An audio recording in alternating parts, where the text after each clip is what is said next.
4 দিনের ছুটিতে বাসায় গিয়ে শুধুমাত্র জার্নির উপরেই ছিলাম।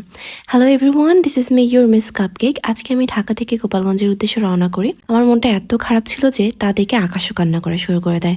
এই এক ঝামেলা। আমি যখনই বাসায় যাই তখন আমি আসলে আমার ফ্যামিলিকে এত মিস করি প্যাক করার সময়, কিন্তু কিছু করার নেই, এটাই বাস্তবতা। আমাদের ডিপার্টমেন্টে পরে একটা ফাংশন আছে সুন, সো ওইটার জন্য আমাকে আসলে কাজ করতে হবে। অ্যাজ এ ক্লাস রিপ্রেজেন্টেটিভ হিসেবে আমি বাসায় বসে থাকতে পারিনি, তাই আমাকে খুব জলদি ব্যাক করতে হয়েছে। আমি জাস্ট ঢাকা থেকে বাসায় এসে একটুখানি ফ্রেশ হয়ে আমি আবার ভার্সিটিতে চলে যাই।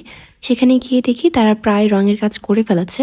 আমার ব্যাচমেটের সিনিয়ররা এত ভালো ছিল, আমাকে একটুখানি বকাও দেয়নি যে আমি এতদিন ছিলাম না। আমি আপনাদেরকে সম্পূর্ণ ডেকোরেশনের কাজ শেষ হওয়ার পর একটা ফুল ভিডিও দেবো যে কেমন আউটলুক এসেছে। সবকিছু গাইড করছিলেন একটা ভাইয়াত, উনি জাহাঙ্গীরনগর থেকে এসেছেন।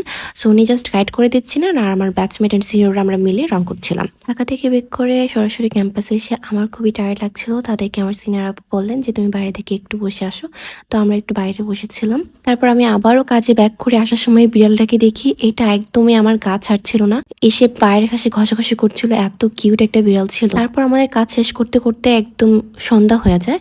ভাইরা আমাদেরকে বললো তোমাদের আর থাকতে হবে না, তোমরা বাসায় চলে যাও। তো আমরা তারপর বাসায় চলে আসছিলাম। আজকে একটা লম্বা দিন গেছে আমার জন্য, তো আমি এখন একটা ঘুম দিব।